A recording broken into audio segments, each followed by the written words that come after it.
Baiklah, Assalamualaikum warahmatullahi wabarakatuh dan salam sejahtera.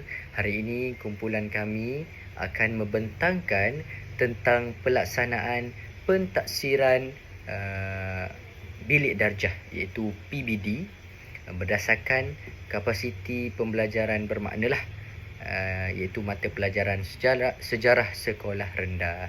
Jadi saya minta untuk semua penonton memberikan fokus terhadap pembentangan ini kerana kita akan telusuri bagaimana PBD ini mempengaruhi murid dan juga guru serta pendidikan di sekolah kita.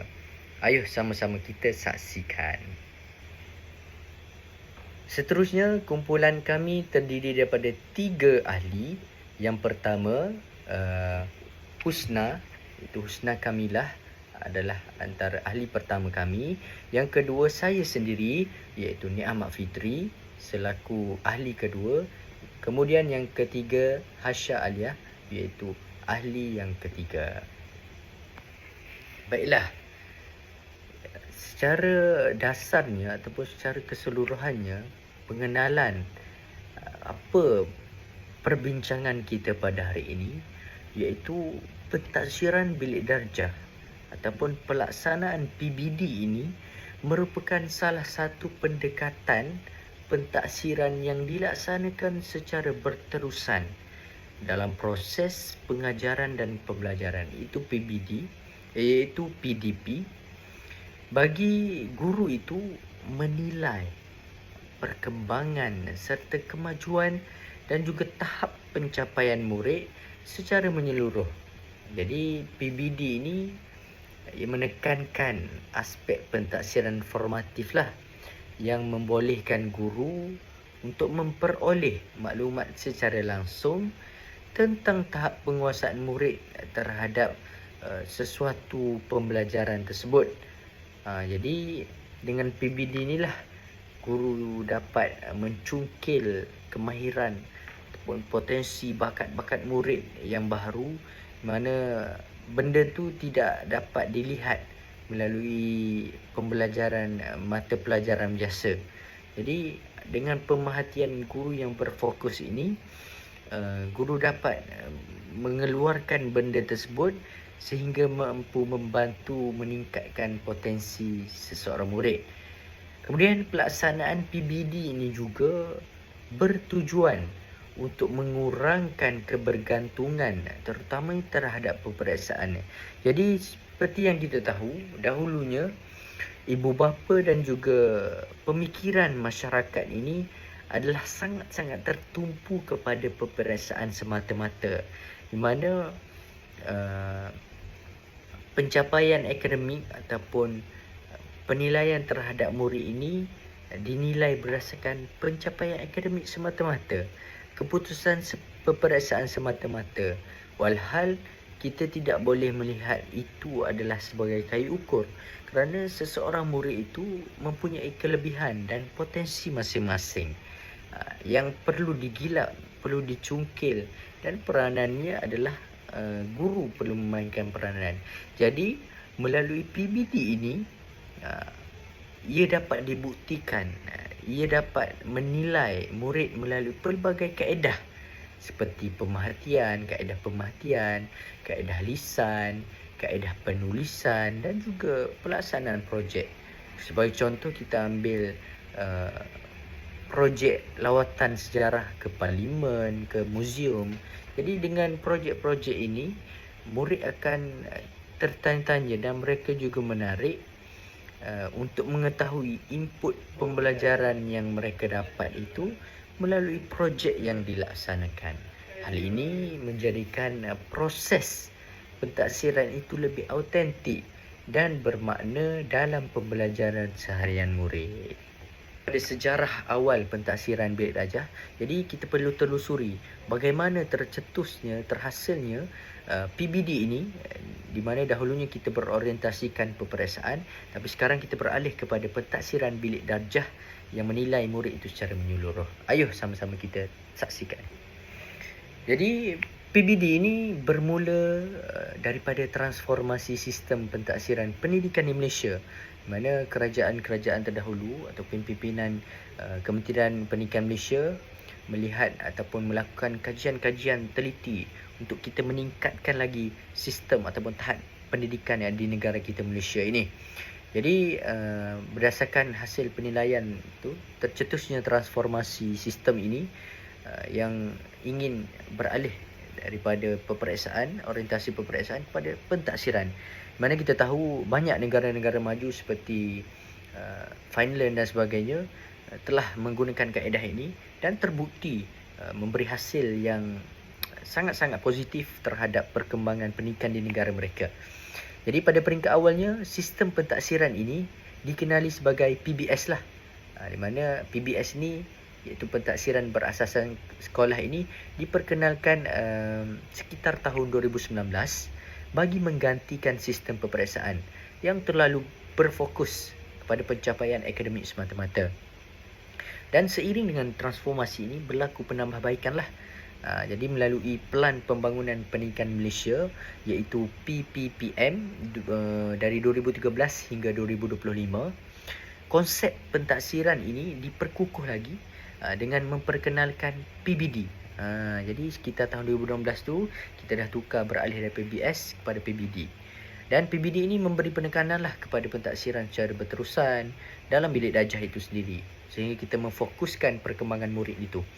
Kemudian perubahan ini juga selaraslah dengan pemansuhan UPSR dan juga PT3 dan pengurangan penekanan terhadap peperiksaan awam semata-mata. Dan sekaligus kita dapat lihat, kita dapat alihkan fokus daripada pembelajaran bermakna, daripada peperiksaan itu kepada pembelajaran yang lebih bermakna dan dapat melihat potensi murid secara holistik. Untuk saya tekankan lagi, melalui carta ahli ini ataupun rajah grafik ini, sistem awal seperti yang saya ceritakan, pentaksiran pendidikan kita sebelum ini berorientasikan peperiksaan semata-mata. Mana peperiksaan semata-mata ni amatlah tidak berfungsi ataupun tidak berkesan secara menyeluruh terhadap murid lah. Jadi fokus utama pada dahulunya adalah pencapaian akademik. Jadi bila kita fokus hanya kepada pencapaian akademik, kurangnya penekanan kepada perkembangan menyeluruh potensi murid tersebut. Bagaimana kita nak cungkil kemahiran-kemahiran yang terpendam dalam murid dan potensi-potensi, di mana perkara ini amat penting untuk mereka gunakan di masa akan datang sebagai kerja mereka lah di waktu akan datang. Dan melalui pengenalan PBS pertamanya, iaitu pentaksiran berasaskan sekolah ini, untuk kita kurangkan kebergantungan kepada peperiksaan itu, dan kita nak menilai murid itu secara menyeluruh, bukan hanya sekadar data semata-mata. Dan antara cabaran yang perlu dihadapi semasa pelaksanaan PBS ni adalah beban kerja guru yang sangat-sangat banyak dan meningkat, di mana guru kerana tidak biasa dan perkara ini baru bagi guru, menyebabkan guru rasa terbeban dan mengganggu sesi pengajaran di dalam kelas, sehingga menyebabkan pelbagai masalah lah. Kemudian dari segi isu pengurusan dan pelaksanaan, bagaimana setiap sekolah itu tidak sama pelaksanaannya dan pengurusannya dengan sekolah-sekolah lain. Jadi perlunya kepada penambahbaikan terutama sistem itu sendiri untuk diimplementasikan dalam sistem pendidikan di negara kita pada setiap sekolah-sekolah tersebut. Jadi disebabkan itu berlakunya penambahbaikan melalui penyelarasan dengan PPPM, iaitu Pelan Pembangunan Pendidikan Malaysia 2013 hingga 2025. Seperti yang saya ceritakan tadi, PBS ini ditambah baik menjadi PBD lah. Jadi fokus utama PBD ni pentaksiran berterusan yang menilai secara berterusan dan berlaku dalam PDP harian yang menilai perkembangan murid secara menyeluruh.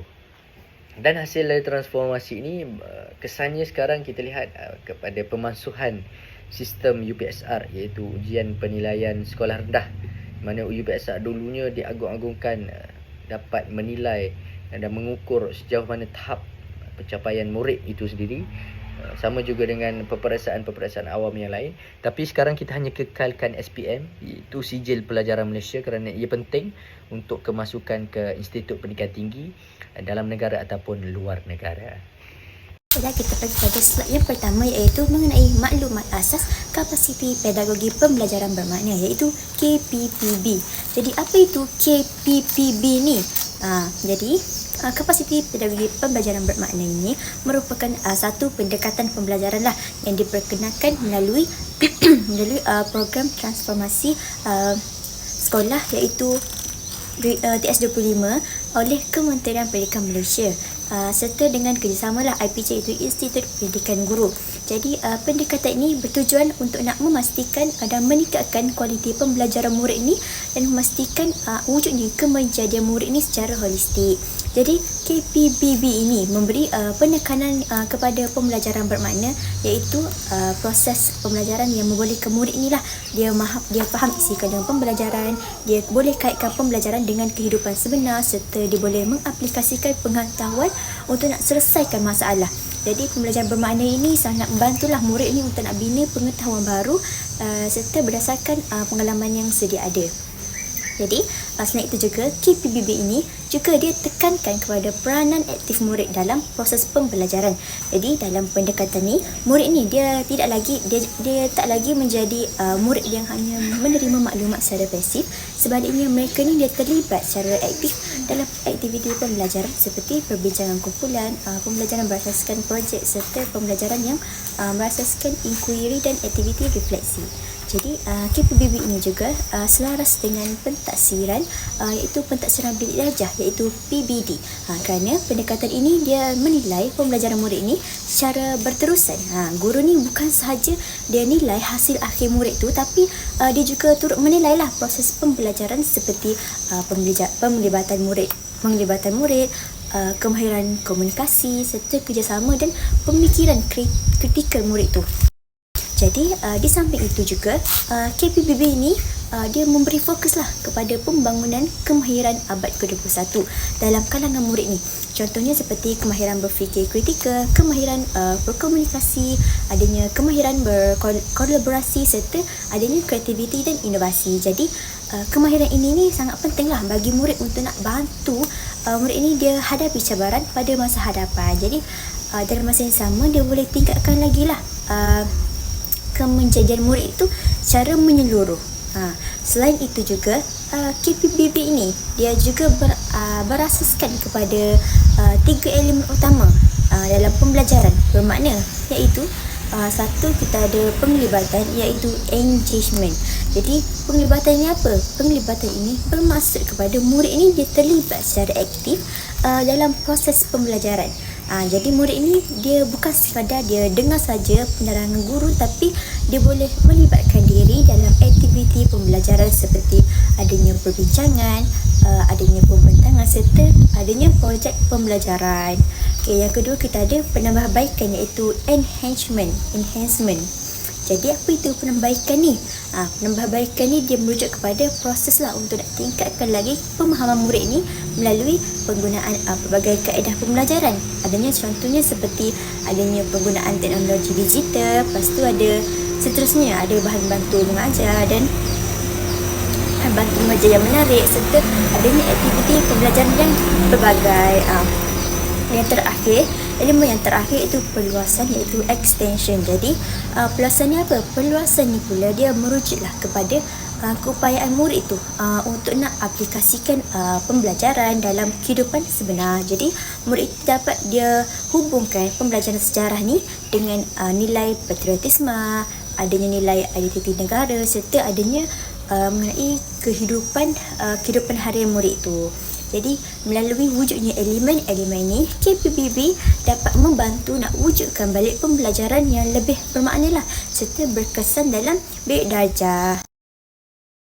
Baiklah, kita pergi pada slide yang kedua, iaitu mengenai pelaksanaan KPPB dalam PBD, pembelajaran bilik darjah sejarah sekolah rendah. Jadi apa yang dimaksudkan dengan pelaksanaan kapasiti pedagogi pembelajaran bermakna ini dalam pentaksiran bilik darjah, iaitu PBD?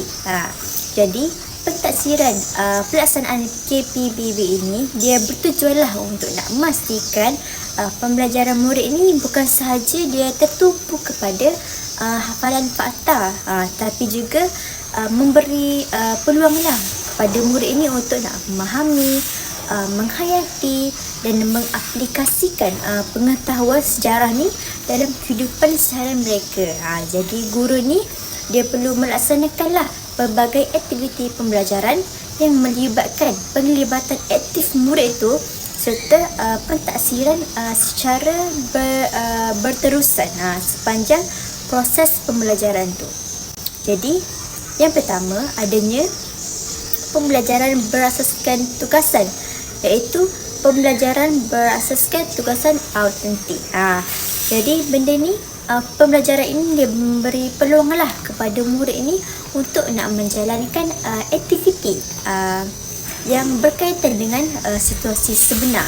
Jadi melalui aktiviti ini murid ini dia dapat memahami sejarah dengan lebih bermakna lagi, kerana mereka ni dia terlibat secara langsung dalam pembelajaran tersebut.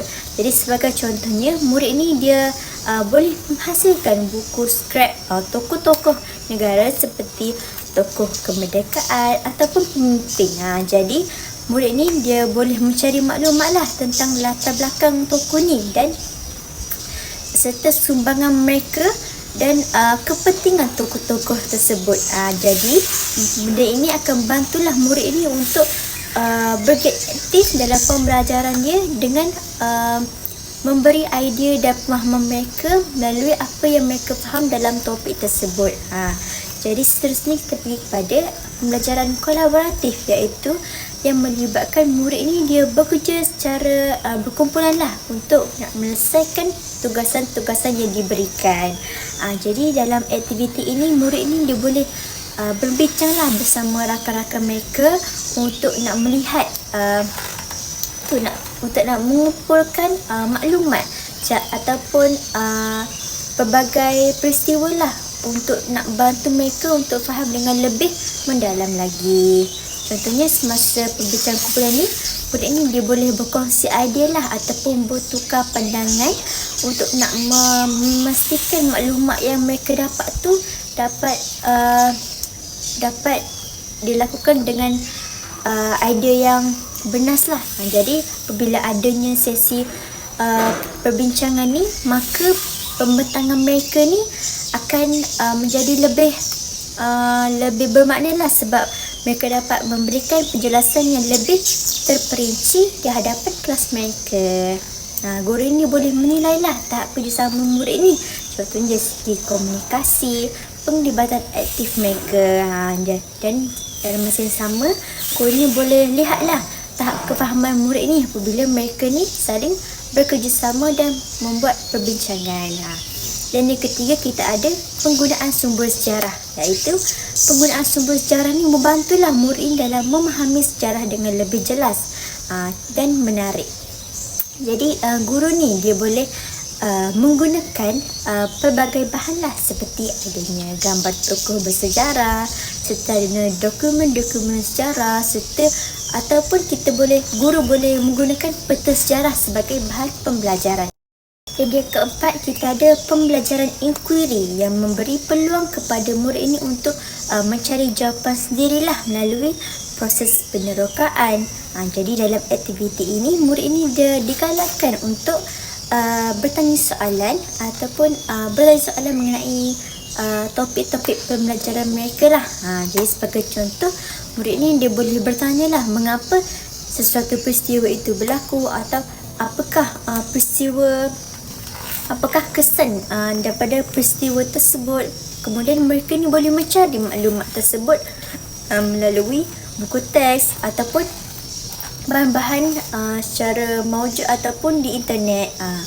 Jadi guru ni selepas mendapat maklumat ni, murid ni boleh membuat kesimpulan mereka tersendirilah, dan guru ni boleh menilai kemahiran berfikir murid ni seperti kemahiran kebolehan mereka untuk menganalisis ataupun kemahiran mereka untuk membolehkan mereka buat kesimpulan yang lebih detail, yang lebih terperinci lah.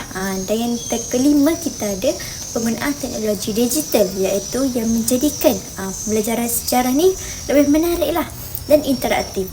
Guru ni dia boleh menggunakan video pembelajaran sejarah bagi nak bantu murid ini nak memahami sejarah, memahami peristiwa sejarah tu dengan lebih jelas. Selain itu juga guru ni dia boleh gunakanlah kuis digital untuk nak mengujilah kefahaman murid ni, dan seterusnya murid ni juga boleh membuat pembentangan menggunakan slide interaktif ataupun bahan multimedia. Jadi seperti contohnya murid boleh membentangkan gambar-gambar ataupun maklumat yang mereka peroleh tersebut. Jadi jelaslah bahawa penggunaan digital ni bantulah murid tu untuk nak lebih fokus, dan tingkatkan lagi lah minat mereka tu untuk fokus dalam pembelajaran. Dan yang terakhir, yang keenam, kita ada pentaksiran dalam PBD, iaitu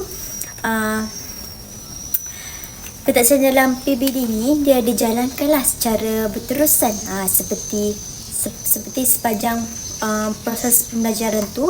Guru ni dia boleh membuatlah pemerhatian semasa murid ni dia menjalankan aktiviti tugasan mereka, contoh tugasan aktiviti berkumpulan. Jadi benda ni guru ni dapat melihatlah penglibatan serta kefahaman murid tu.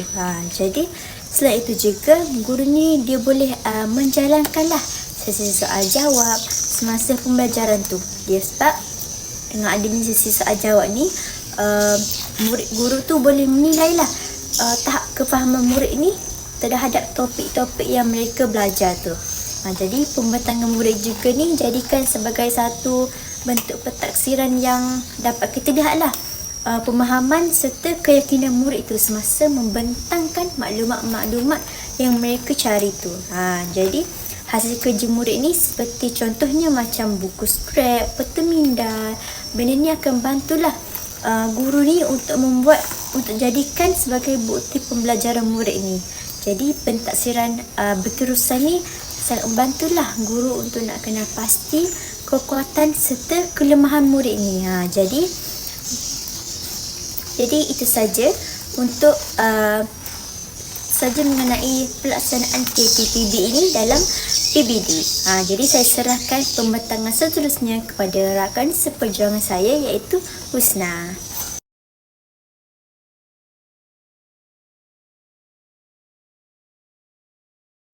Pertama sekali kita masuk kepada fungsi kapasiti pedagogi pembelajaran bermakna dalam pentaksiran bilik darjah sejarah. Kapasiti pedagogi pembelajaran bermakna iaitu KPPB merupakan satu pendekatan penting dalam memperkukuh pelaksanaan pentaksiran bilik darjah, khususnya bagi mata pelajaran sejarah di sekolah rendah. KPPB ini menekankan pembelajaran yang berpusatkan murid, aktif dan bermakna, di mana murid bukan sahaja memperoleh ilmu pengetahuan tetapi juga mampu mengaplikasikannya dalam kehidupan seharian. Melalui pendekatan ini, guru dapat melaksanakan pentaksiran secara berterusan dan holistik yang merangkumi aspek pengetahuan, kemahiran serta nilai. Kita lihat dulu yang pertama, iaitu pembelajaran mendalam dan bermakna melalui KPPB. Jadi melalui KPPB ini, pembelajaran sejarah ini tidak lagi tertumpu kepada hafalan fakta semata-mata seperti tarikh, peristiwa atau nama tokoh. Sebaliknya, murid ini dibimbing untuk memahami dengan lebih mendalam tentang sebab dan akibat sesuatu peristiwa sejarah serta kepentingannya dalam kehidupan pada masa kini. Murid juga digalakkan untuk membuat perkaitan antara peristiwa sejarah dengan situasi semasa, sekaligus membina pemahaman yang lebih kukuh dan bermakna. Sebagai contoh, apabila mempelajari tentang kemerdekaan negara, murid ini bukan sahaja mengetahui tarikh kemerdekaan tetapi turut memahami pengorbanan tokoh-tokoh terdahulu seperti Mat Kilau, Tok Janggut, Datuk Bahaman dan lain-lain. Dan perkara ini dapat menghayati nilai patriotisme dalam diri murid masing-masing. Yang kedua, melaksanakan pentaksiran autentik. Jadi, KPPB ini memberi penekanan kepada pentaksiran autentik, iaitu pentaksiran yang melibatkan tugasan dunia sebenar yang lebih bermakna dan relevan kepada murid. Guru juga boleh merancang pelbagai aktiviti seperti projek, pembedangan, perbincangan secara berkumpulan, lakonan semula peristiwa sejarah dahulu seperti Bukit Kepong dan penghasilan bahan kreatif seperti buku skrap. Jadi melalui aktiviti seperti ini, guru ini dapat menilai bukan sahaja tahap kefahaman murid terhadap isi pembelajaran, tetapi juga kemahiran berfikir murid, kreativiti, komunikasi serta sikap dan nilai yang ditunjukkan. Pendekatan ini menjadikan pentaksiran ini lebih menyeluruh dan tidak bergantung sepenuhnya kepada ujian bertulis. Yang ketiga, membangunkan kemahiran 6C. Pelaksanaan KPPB ini dalam PBD Sejarah turut membantu membangunkan 6 kompetensi utama abad ke-21 ini yang dikenali sebagai 6C, iaitu karakter yang menunjukkan kepada sahsiah, citizenship menunjukkan kepada kewarganegaraan, collaboration menunjukkan kepada kolaborasi, communication menunjukkan kepada komunikasi, creativity menunjukkan kreativiti dan critical thinking iaitu pemikiran kritis. Jadi, melalui aktiviti seperti kerja kumpulan, perbincangan dan penyelesaian masalah, murid ini dapat belajar untuk bekerjasama, berkomunikasi dengan berkesan, berfikir secara kritis dan kreatif serta membentuk jati diri yang semangat cintakan negara. Kemahiran ini amat penting dalam melahirkan murid yang seimbang dan bersedia menghadapi cabaran pada masa hadapan. Yang keempat, meningkatkan minat dan penglibatan murid. Pendekatan pembelajaran yang digunakan dalam KPPB ini seperti pembelajaran berasaskan projek, inquiry dan aktiviti kolaboratif dapat meningkatkan minat dan penglibatan aktif murid dalam bilik darjah.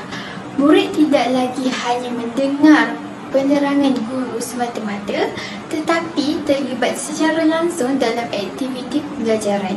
Hal ini menjadikan suasana pembelajaran itu lebih menyeronokkan dan tidak membosankan. Apabila murid ini lebih berminat dan terlibat, mereka ini akan lebih mudah memahami isi pelajaran dan seterusnya dapat meningkatkan pencapaian mereka dalam pentaksiran bilik darjah. Yang kelima, menggalakkan inovasi dalam pengajaran guru.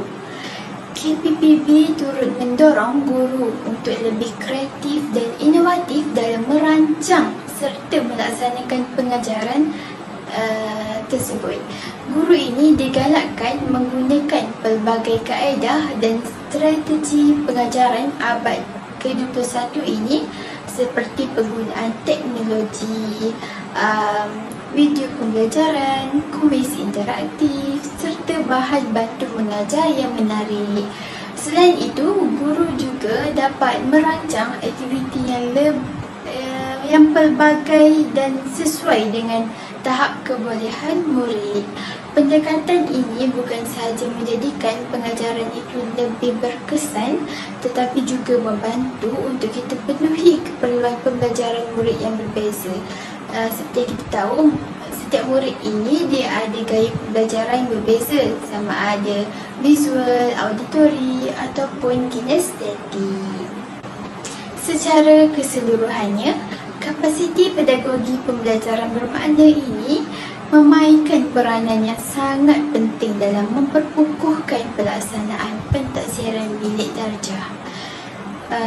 Jadi, KPPB ini bukan sahaja membantu murid memahami pembelajaran dengan lebih mendalam dan bermakna, tetapi juga membolehkan guru ini menilai perkembangan murid secara holistik. Selain itu, pendekatan ini turut meningkatkan minat murid serta menggalakkan inovasi dalam pengajaran guru.